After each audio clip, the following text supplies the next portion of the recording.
and welcome back to the very basics of U.S. politics and political institutions. And when we were last taking a look at this, we asked that question, whose interests are represented, right? So we've gone from what is the form of a just state, what structures promote freedom and order, how might we think about federalism, to now, okay, we got this crazy federal system. Lots of people being elected here, there, and the other place. We know that there are certain biases built into this system, but whose interests are actually represented, and how should we think about the concept of representation? So that's where we're led today. Just a couple of quick words. I'm not going to throw a lot of the material at you, just to be aware that when political scientists, economists, and sociologists talk about representation, they use some of these phrases. One is principal agent modeling, which is something we'll describe. And the second time is they distinguish between trustees and delegates. And then we talk about the homogeneity and heterogeneity of interests. It sounds complicated. It'll get less complicated. There are also some important institutional indicators. So one way of thinking about representation is just by looking at these descriptive statistics. In the United States Congress currently, there are 26% of the people in the Congress are female, which of course perfectly matches the adult population. No, it doesn't. And in the U.S. Senate, 24 of the 100 senators are females. In state legislatures, women are dramatically underrepresented. In terms of mayors, for mayors among the largest cities, 27% are women. Among smaller cities, it's about 23% are women. Again, almost perfectly representing the actual distribution of male versus female. Wrong. So one way of trying to get a sense for whether or not our institutions are quote unquote representative is simply this descriptive way. But that also is missing out on another notion, which is called collective representation, because it could be that you have a representative elected to office who's very conservative while you're very liberal, but you have other people in Congress who do represent you, even though you don't have a voting sanction for them. The demographics around the descriptive representation are not so great. In Vermont, over its entire history, they haven't had a United States senator who's female, or a member of the House who's female. Whereas right next door in New Hampshire, they have. That's an interesting difference in descriptive representation. What about black Americans in the United States Congress? This goes back a long ways. 1875. Look at that. In the Reconstruction period in 1875, there are 8 members of the United States Congress were African American. And what did it turn out to be in 1928? None. Well, what happened? Well, what happened is that we changed the voting requirements, made it difficult for African Americans to actually get elected to almost any office. In 1975, 100 years after this, how many elected officials were there who were African American compared to 1875?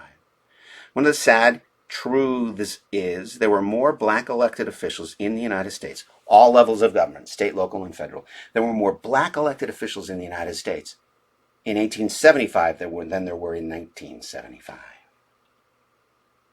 That descriptive representation tells you a lot, doesn't it? I think so. Here are the black Americans in Congress in 1965. The height of the civil rights movements. There were fewer African Americans than there had been 90 years earlier. How about Hispanic Americans in the House? There are only 3 in 1928. Now there are about 50 in the United States House alone. Does it matter? Yeah, it does matter. Well, one important distinction is between what's called dyadic representation and collective representation. Dyadic representation is my relationship with a specific representative who I have some electoral control over. Collective representation is this idea that maybe, people who care about dairy are going to represent my interests whether I have a dairy farm or not. I'm going to care about dairy. That's sort of me. My current representative here in Cambridge is Catherine Clark. Really, she's terrific. Look out for her. She's incredibly gifted. But I do have a sort of a dyadic relationship in terms of what she can do and how she can actually represent me. If you don't live in this district, by the way, she might do things that make it more likely that you're going to be well represented. And yet you have no way of punishing her by not voting for her. One of the things that's interesting about American politics is that you can contribute to a campaign, make a financial contribution, even when the person doesn't live anywhere near you. Why? Because they can still represent your collective interests. So she's my direct representative. Well, I mentioned I happen to care a lot about cows. That's because I come from the great state of Wisconsin. And I point this out simply to talk about this idea of principal agent modeling. I don't want to spend too long on it. Although those of you who are going to be in econ course will notice that they talk about representation often in terms of a principal and an agent. Like Tom Brady is the principal and his agent is making sure he's going to get a great contract. So there's sort of a contractual relationship between the two of them, and you kind of watch the behaviors. So if we think about what I want to have happen and sort of what Catherine is actually delivering, I'm imagining a scatter plot that looks something like that. It looks kind of like pretty good representation to me, doesn't it? Well, maybe not. This looks like even better representation to me. Maybe, in terms of this correlational analysis. In the left-hand case, that's a correlation of 0.05. In the right-hand case is a correlation of what I want and what Catherine is doing of 0.9. Is that good representation or bad representation? Well, economists in particular get hung up over that because it's something that they can actually count. And they think the correlations somehow mean a lot as opposed to hiding a lot. Well, I want us to be thinking about preferences and distributions of preferences within an electoral area. So it doesn't really matter what the policy space actually is about, but let's say that some group wants way less, some people within an area want way less of something, some people want way more of something. If I live in Wisconsin, I want policies that are going to help dairy farms. That's what I want more and more and more of. But what is a representative government really supposed to be doing when the distribution of preferences looks like this? Should they be coming up with dairy policy that reflects sort of the mode of the distribution of where people are in the country? Should they represent the extremes? Should it be the average? Should it be the median? Well, try and get to all of those things in a few minutes. But notice that if we're going to be in the business of quantifying representation, measuring it and saying, oh, good representative, bad representative, now you need something that can actually be measured. Things like cows and what you're actually doing to help cows. Well, you can imagine that. Take a look, for example, these are congressional districts based on, the how much milk they're producing, the value of the milk that they're producing. And so the 21st Congressional District in California, big thumbs up. The 2nd Congressional District in Idaho, huge thumbs up. Then California, then Wisconsin, California, Wisconsin, Minnesota, New Mexico, and so on and so forth. In a correlational analysis, remember that was where I want something and Catherine, as my representative, does a set of things. You might look at the dots of how much these states want something and then what their representatives are actually delivering. That would be principal agent modeling. So you can rank all of these states, some that have very few farms producing dairy, others that have a ton producing dairy. And then watch what they actually do in Congress. Who's introducing pieces of legislation? Who's trying to help our dairy industry? Why, lo and behold, it's somebody who comes from one of those great districts, Fred Keller. Of course, right? Whole Milk for Healthy Kids Act of 2019. Who could possibly be against that? It looks like good representation, doesn't it? No? Take a look at who else is on the bill. Who are the co-sponsors? These things all matter if we want to be in the business of measuring representation. So, in terms of principal-agent modeling, it's usually done with some form of correlation, like what do we want and what are they actually doing? But very importantly, it has to be based on something that can actually be measured. Things like how much money goes into a district. What are the actual actions that are taking place? And that's not the same thing as, well, actually, there are lots of issues that can't be measured in that way. And so people who do that kind of correlational principal-agent modeling have to kind of look for votes that fit that approach, that methodological approach. But my experience is that that's not what most members of Congress are actually doing. That's not how they're thinking about representation. They think about it very differently, and they explicitly use this language, the language of being a trustee and being a delegate. And this distinction between trustee and delegate comes from a very important, famous passage from Edmund Burke's speech to the electors of Bristol in 1774. And you'll pay attention, I'm going to read this, but you'll pay attention that like a typical politician, he's actually trying to have it both ways. Right? So he wants to become elected. He's got to talk to the electors, so he's trying to persuade people to vote for him. And notice that he's going to describe two types of representation. He begins. This first one you can kind of imagine in a principal agent kind of way. But he says, certainly, gentlemen, it ought to be the happiness and glory of a representative to live in the strictest union, the closest correspondence, and the most unreserved communication with his constituents. His wishes ought to have great weight with him, their opinion high respect, their business unremitted attention. It is his duty to sacrifice his repose, his pleasure, his satisfaction to theirs, and above all, ever, and in all cases, to prefer their interest to his own. Period. Right? Well, that sounds pretty strong.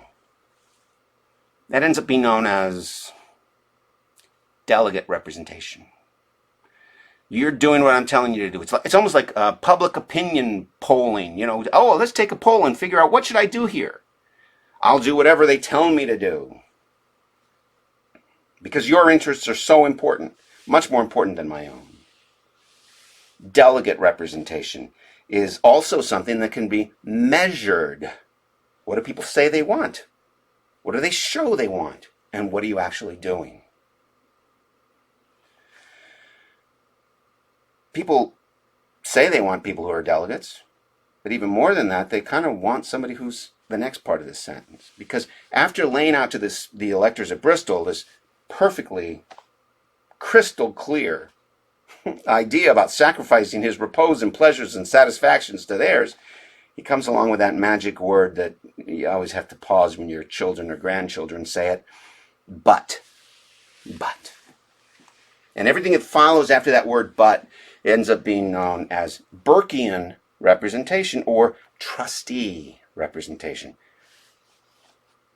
But his unbiased opinion, his mature judgment, his enlightened conscience, he ought not to sacrifice to you, to any man, or to any set of men living.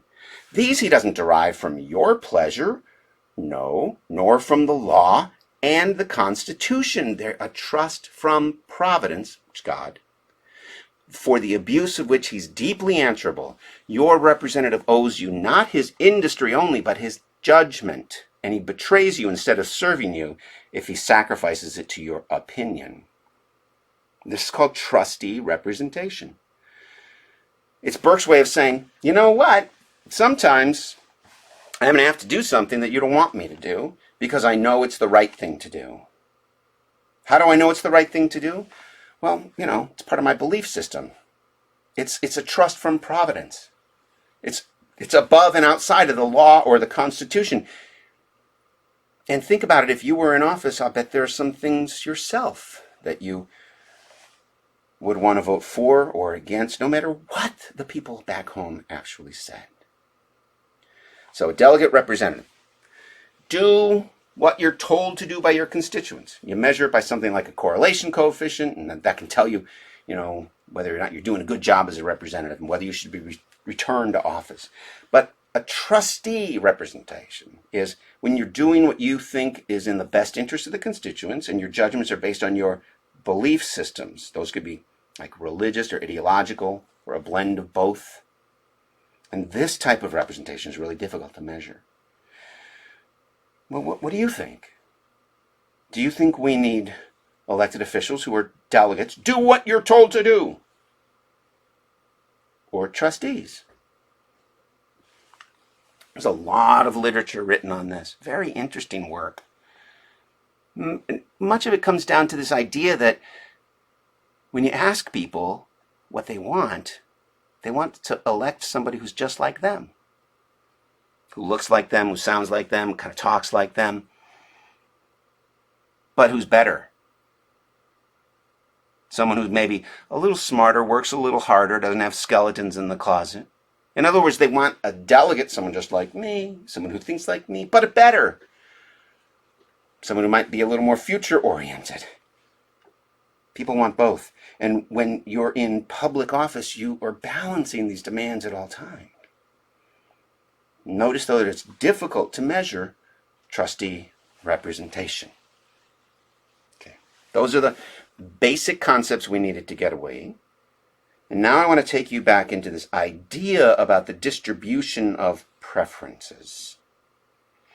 So if the distribution of preferences around some policy outcome is from less of it to more of it, and sort of the bump or the modal point is a little closer to less than more, what should government do? The institutions of government are representative republic. These are ways of aggregating the distribution of preferences in different communities. So elections aggregate preferences, right? Okay, so where should policy be? What if this were an issue like civil rights reforms in the 1940s or 50s or 60s? What should government do? In the 1940s, 50s, 60s, 70s, 80s, civil rights reforms never had majority support in this country. Never. Never. So if you mapped out people's preference distributions, and you said, oh, a representative government, let's take that median position. Would we have gotten civil rights reforms? No, absolutely not. You would not have. But maybe some people's votes ought not to matter as much, or maybe some people's opinions not matter as much. I grew up in a part of the country where we learn about gun control by learning how to control a gun, by learning how to shoot, because you're expected to go hunting. And then you're expected to put the poor deer on top of your car and drive through a McDonald's drive-through lot. Gun control is knowing how to control your gun. But if you ask most Americans whether we need stricter gun control laws, yeah, overwhelmingly people say yes, we do. But why don't we get it? Well, because it's not just people's preferences that matter, it's actually the intensity with which they hold those preferences. And this is going to clue you into something that's absolutely fascinating, but I need you to pay attention. Because not only is there this distribution in your electorate of preferences, there's also a distribution of the intensity of preferences. And those distributions tend to be inversely related. In other words, the people who want to see something way more or want to see something way less, they really want to see something more or they really want to see something less. Preferences and intensity of those preferences tend to be inversely related. Now, preferences aren't fixed. You can change opinion over time, maybe a good media campaign, a good way of changing how people are thinking or talking about something. But this general tendency exists, that the distribution of preferences is inversely related to the intensity of preferences. Okay, that's important to notice. But then put on top of that that involvement in government in this country is a voluntary activity. No one's requiring you to vote. No one's requiring you to campaign for somebody. No one's requiring you to give money to an organization. It's going to reflect the intensity of your preferences. How many passionate moderates are there in Congress these days? It almost seems like an oxymoron. Okay, what I need you now to really think about is that the people who get involved in politics, who decide to give up some years of their life and run for office and be on the school committee and be on the planning board or be in the state legislature, their preferences tend not to be at the median of their district. They got into politics because of an interaction between preferences and intensities. Our activists come from the relative extremes, because being involved in politics is a completely voluntary activity. So for me, if I'm trying to decide, okay, what am I going to do tonight? I probably am going to choose, instead of going to political party function, I'm probably going to choose to stay at home and maybe watch something on Netflix, because I'm not all that animated to get out. All right. How do we think about representation in this case? The people who self-nominate to run for office, who decide to contribute heavily to a campaign, maybe their voices ought to be heard because they have intensely held preferences, right? There's also an important distinction in the literature that you should pay attention to. It's homogeneity and heterogeneity. If you are a representative and you're trying to represent an idea, if you come from a highly heterogeneous district, ideas are all over the place, you can probably get away with being more of a trustee. But if the opinions on your issue are much more homogeneous, you probably have to be more of a delegate. And the idea of homogeneity and heterogeneity is not about sort of what the demographic characteristics of your district look like. It's really about how variable is opinion in your district at this time. All right, so these things matter. These all matter. And then we have some of the institutions that are intermediaries of representation, like gerrymandering. You can take a district and divide it up in all kinds of ways to make sure that you have more of a certain type of person and less of another type of person, to make your own districts more homogeneous or more heterogeneous. No, that gerrymandering is a huge part of what actually does take place. Districts in an ideal world would be compact and contiguous. That's a joke. It's not how it works. All right. We'll talk about things like gerrymandering when we get to political parties. But I talked about representation, and we tipped our hat towards this idea of a trustee. And a trustee is somebody who's pursuing what they think is in the best interests of their constituents, driven by a worldview, a schema, a belief system. So what is a schema? Well, in a very general, simplistic sense, a schema is some model of an actual object. Or you can think about it as kind of a way of structuring things in your head. I look at this based off work by Phil Converse. A belief system applies to things other than simply ideology, like political ideology. It can be these things that I've listed, right? An organized pattern of thought or behavior, a cluster of preconceived ideas, a mental structure about some aspect that represents the world. It's a heuristic. It's a thumbnail way of saying, okay, here's how things actually work. a schema is really good. If we go back to this, your mind has to process information quickly. And as it's processing information, if you have a well-rutted way of preconceived notions, you'll be able to process information much more effectively. Now, there's something called a belief system, which is like an ideology, but notice that it's actually kind of latent. You can't observe it directly. So instead, what public opinion scholars do is they kind of surround the idea of an ideology with a whole bunch of questions. And then they do some statistical techniques to try and measure it. We'll get back to that in just a moment. I want to call out a really outstanding book. Again, you can get all these slides on the website. This is a remarkable book, The Righteous Mind. It helps us understand some of these general frameworks for processing large amounts of information and why we've tended towards polarization in terms of the fundamental values that are behind many of our opinions.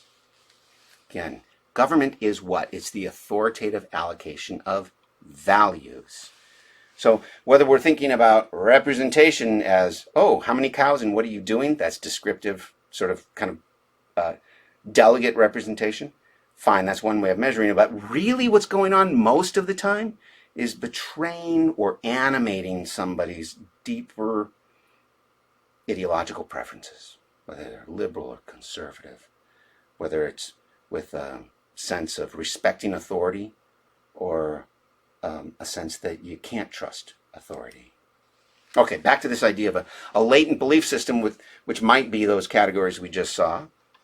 You surround a belief system with a bunch of survey questions, right? And we're gonna figure out what the voters actually want on something. A wonderful article here by Sunshine Hilligus and her co-author Sean Trier. The nature of political ideology in the contemporary electorate. It shows sort of how this kind of work is actually done. You can't directly observe what a person's belief system is. You can't directly observe what their values are. Because what is a belief system? It's the sort of inner relationship among idea elements. It's like a neural network. It's a pattern of thought that allows you to process information quickly and make decisions quickly, whether it's good or bad, liberal, conservative. So in this example, this is coming off of very old sets of surveys. Now you might ask a question about government services, right? Should government provide more services? And then you say, well, yes, no, whatever, up to this is called the Likert scale. You can go up from a 1 to a 7. And you come along and ask another question like, oh, here's something else. Should gay couples be allowed to adopt children? Yes, no, from 1 to 7. And when you surround a belief system with a whole series of these questions, what emerges through a statistical technique is some underlying set of relationships or values, a latent belief system. This is from Sunshine's paper. And in her case, she came up with 2 dimensions to the ideology. I'm just asking you to think more widely, more broadly about how people vote and what their ideologies are and where they're coming from. It's from a dear friend, Joyce Elliott, down in Arkansas. Ultimately, when it comes down to being a representative, you have to press either the red button for no or the green button for yes. You can abstain, not vote. So however complicated the situation appears, at the end of the day, you have to make a decision, even on a close call. Vote yes or no. Or when you're voting, do you vote for the Democrat or for the Republican? And how do you even make up your mind on these kinds of things? There's a wonderful video here that'll take you to looking at measures of ideology in the United States Congress from its earliest days, 1789, through to 2013. Pay attention to how diverse it is, how it changes over time. And remember that there are voices in all of this that aren't ever heard. Okay, how do we measure things like public opinion? Well, the basic way is to ask people some questions in a survey. I begin with the idea of a population that you want to generalize to, and you take statistics based on the population. What you really are trying to do is get statistics that estimate what the population parameter actually is. So, for example, if this is the general population, that whole big blue area there, yeah, that's the population. You want to know what is the underlying population parameter. Here it's indicated by a big P. You go on and you randomly sample from that population, and they come up with answers. And let's say that's the distribution of preferences. Okay, so you then end up with a sample statistic, which tells you roughly where we think P is. Now, the larger the sample size, the closer little p is to big P. Your statistic is to the parameter. Okay, so you ask questions. But notice there's some interesting problems in public opinion work here.